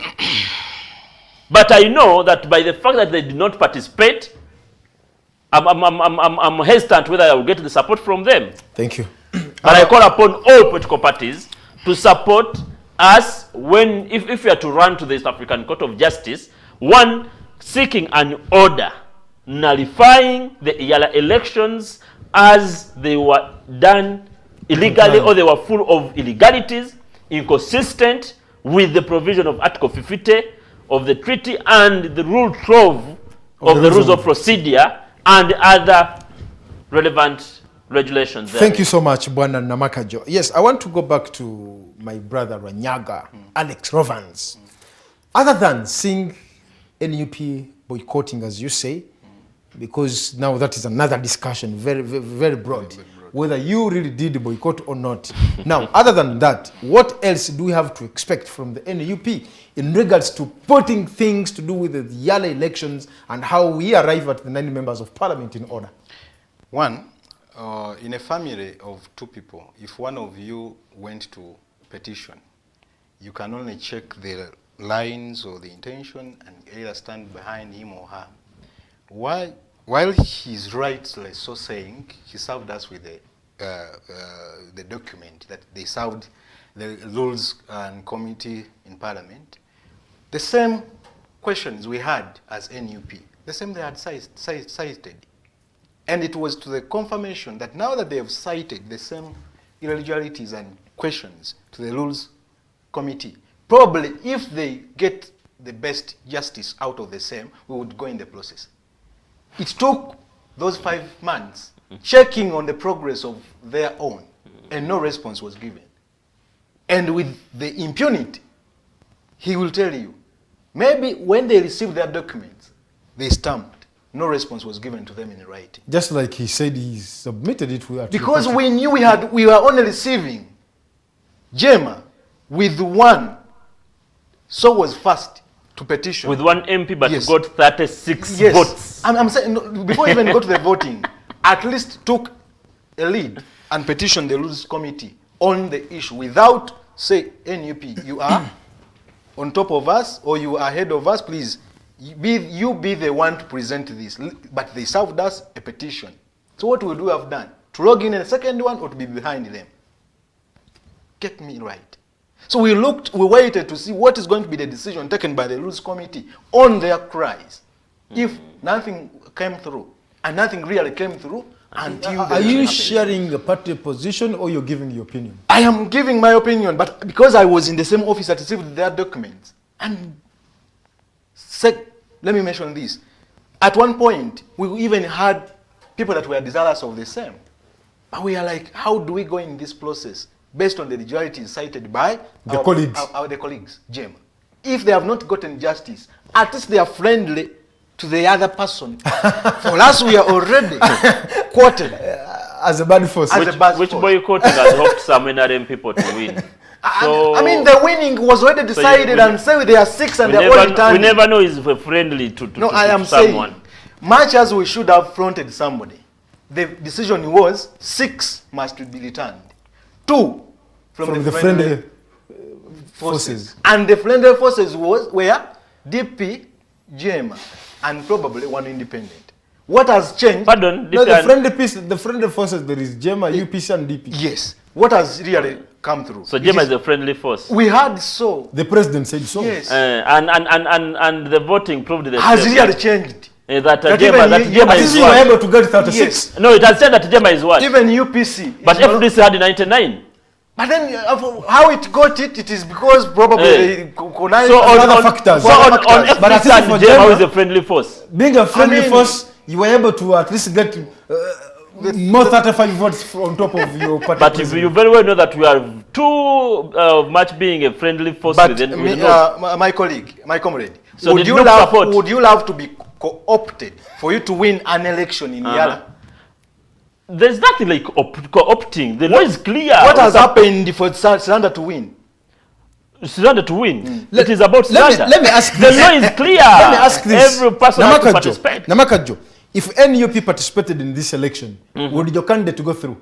Regardless whether he goes through or he doesn't. You wanted them to be part of the process. Because the law says, as much as it is feasible, the representation shall be based on various political parties. Maybe they never saw it feasible. That's why I started by saying that ignorance of the law. You know, we have what we call that ignoration and fit whatever. That the ignorance of the law does not mean that you're innocent if it is in criminal law. But when we come to come back here, I started by saying that most of the MPs we have in the House, let us accept the fact. The majority are new. Most of those from opposition are new in the House. They were not there when the amendment to the rules was being made. Just few months from the amendment, like 5, 6, we entered into the elections. So within their minds, it is just settled there that NRM sends 6, so they are still having the numerical kind of provision.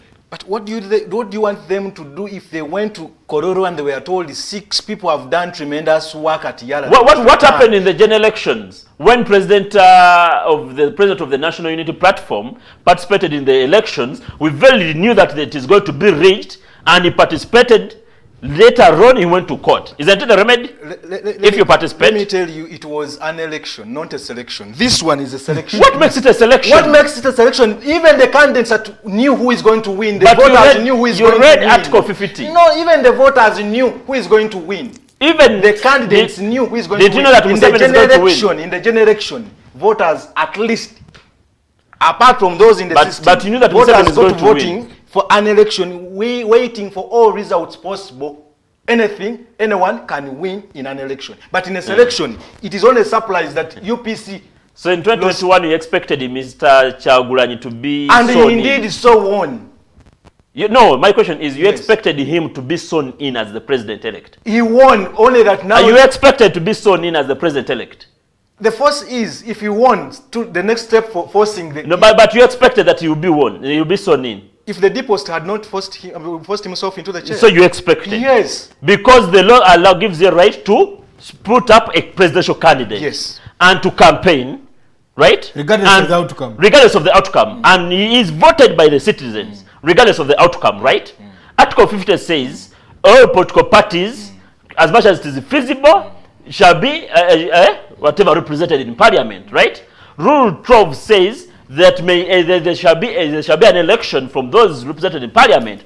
Regardless of the outcome, the law says you participate. My brother. Right? You checked with you. Your probability of winning was 0.00. Who? No, regardless of the outcome. Yes. I exercise my right on my right to it is not coercive to force NUP to participate in something it has cited irregularities and confirmed they have not been rectified. You so rightly said nothing was responded to you when you reported to rules committee. I want to go back to the question I asked. Yes. Was boycotting the only option? It was one of the options as we proceed with the court arrangement. Which court? Which you're not part of. Which court? You have another court procedure? Yes. Which court? But earlier on you said you're going to... Checking the resolutions that we were given officially. NUP is studying the visibility of taking the legal... So you want to go to court for the process you did participate in? It will, because it does not stop. For the process you did participate because in? Because cited, didn't you serve us with the copy? So you're basing on the copy I served you? Definitely, because you're part of the opposition. So by the time you served us a copy, you thought we are not as much trust in what... Yes. But I'm happy that if as NUP you join us in challenging the same, I'm happy. Because but what happens if I withdraw? Something in March. But what happens if I withdraw? Then you will have sacrificed the same. Because you sacrificed joining, we lost, and we sacrificed not joining, we all lost. So I am saying 0-0, but even the 0-0 at least something so clear. So as NUP, wait for our next step. The legal rules and the privileges committee sits at the East African Parliament. East African Parliament. It is there. It does not only stop here. You are at liberty to even proceed. Just because civically we don't know that there are committees that sit in EALA. To mention them, accounts committee sits there. They sit for 1 week. Yes. There is communication and trade investment committee. There is legal rules privilege committee. Please proceed. Together we proceed. That whatever transpired in the East Africa... Is it so much difficult for the opposition, at least for only this particular time, to converge, you share ideas, opinion, and make a joint petition? For future... To put this, yes. Yeah, for future clarity. So that is it so difficult? It's not difficult. Then what's happening? It is a communication a healthy communication that must kickstart. And we are not objective to the same. I mean, we are not stopping that communication. Why? We have seen the irregularities happening so. Healthy communication by one to who? As you wrote to the secretaries of the party, you still have the same platform. But you never responded. The response was in what we only stamped and received the copies. But you didn't respond. Responding, asking on what you served. Because you asked, no. You asked the rules. Let me make this clear, by the way. To each and every Secretary General, we gave a copy too. There was a covering letter. Did the rest respond, or it's only NUP? No, all they didn't respond. All didn't respond. They didn't sever in your petition. Oh, exactly. They didn't sever. There was a covering letter to all Secretary Generals. Copy that was telling us you have proceeded to the rules. You know the content of the covering letter? I myself drafted to attach on the petition. I do. Seeking for the support from all the opposition. To vote support. To vote candidates. Both knowledge, material, and financial. Both. I mean, sorry, three, all. And this is when the knowledge we did get. So you never know, maybe we are still in pendence of getting the knowledge from them. We are with some members of me, the friends, colleagues, we're in the steps of lodging a complaint, lodging a petition to the East African Court of Justice. So we are pending, we're expecting knowledge and other political parties. You got from none. You never got so far we've gotten from none. The second prayer was, the second request? No, that is the main thing. But above all, it is to participate or to be as a solid force throughout the election petition, throughout the election process of EALA. From when we got a notification from the clerk to the East African Legislative Assembly, to the clerk to the Speaker of Parliament, that you're going to kickstart. Since then, there's not any political party which is a major player or actor in politics in Uganda that has ever come out. Have you gotten any response from the Parliament committee? No, we expect the Parliament. Have they responded to those are not players. Those now are not players. I'm saying they never responded to you from March. So if they don't respond, does it make also other political parties not respond? Well, I am afraid it is about the political parties. It is about us standing as a unified force. But you represented us fairly good and well. You took the initiative to kickstart the process of inquiring why are these irregularities happening in a process. And I further request all political parties led by the leading opposition party to take over the petition, to take over the process. I may decide even not to further take it over. I even- hand it over you can even- so that we see Yes. What do you want that to hand the over? election process. They never saw, Based- they never picked based on any content based on the worth legalities their that time. were cited in his petition, and they were not rectified, NUP said to hell with that election. At least our good friend Jema petitioned and nothing happened. Let them, we wish them good luck in that process. But taking on another course, we don't have any problem. Why? Both sides have been checked. So do I have a guarantee that also you shall not withdraw when I take over the petition? Please, the clearance is, Secretary General is open, the party is open, the discussion is And he ongoing. knows where the offices Yes. are. It cannot be in this forum. Well, I am afraid we need to get out of here. I am going to give each of you 1 minute just to give me your patching shot. And I started with Mr. Lwanyaga, and still I want to follow the same. Wonderful. To the viewers, most of the presentation and discussion has been partly not in general perspective of our parties we will represent. I partly represented the NUP, but most of the ideas and Were your personal discussions were opinions. my personal opinions. So they should not attribute them to your party. That's a disclaimer I should put. Only those that they don't feel, they don't suit. Yes, those that the they feel interest of the party. aggrieved with, they should not consider as a party position. But whatever is good, it should be attributed to because the on party. the decision for not to participate or nominate any candidate was a national executive committee that decided. So that I represented the party. But those that you feel not fairly catching up with your mind, It's a my personal personal view and opinion. Wow. But that said, thank you once again for hosting me as representing my own self. It is my first time to really be invited. I wish we can be given more opportunities to really Surely. represent some of these issues. This is a represent platform some of for these issues. But going forward still, for future reference and for the betterment of our own communities where we come from, to feel we are fairly given or through good governance, we must have leadership that includes everyone. Not sidelining the stakeholders when at the time of working, but involve them at the time of serving. So can we have a leadership that really treats everyone equally at all levels of leadership? Be it at national, at regional, be it at top leadership, everywhere, can we feel we are fairly represented? Because I feel I am sidelined to be represented by 6 people, decided by one political party that has not represented me fairly at the national level. Thank you in so my much. own country. Thank you so much. Namakajjo Derrick, you also have 1 minute to just give me your closing shot. Let my closing shot even be outside the EALA because we talked about everything. But to remind the citizens of Uganda to take a civic action. All of us, we've known that where there is smoke, there has to be fire. Of recent, there were rumors that the president of Uganda shall be elected from or within the National Assembly. I'm assuring that is smoke, but there has to be fire besides it. But I need to let you know that the same member of parliament you elect to represent you in the National Assembly are the same members who are protected most in the political arena of Uganda. Once voted into power, you cannot recall that particular member of parliament. So what happens if you, the constituents, are saying that you're electing Asuman Basso as your next president of the Republic of Uganda, and your member of parliament votes Mr. Yoweri Kaguta Museveni? What happens?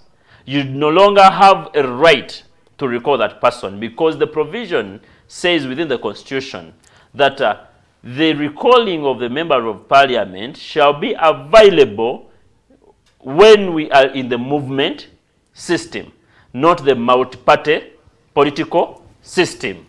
That means that Derrick, I gave you 1 minute. Yes, So but it is crucial for the citizen to understand it, that please come up and call for an amendment for that particular article so that we save the future of our right to vote if at all it is passed that the National Assembly shall be the one voting for the President of the Republic of Uganda.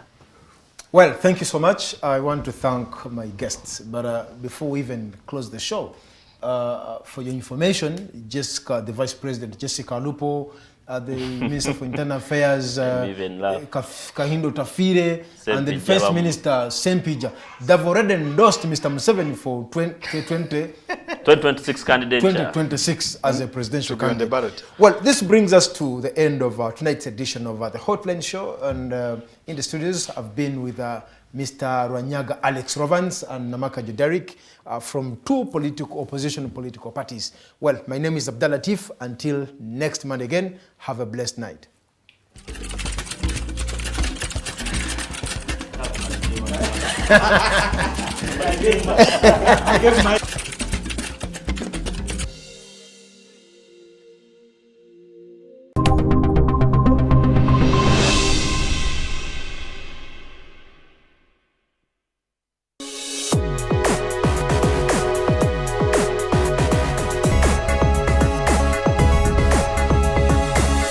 The Alternative Dig Talk.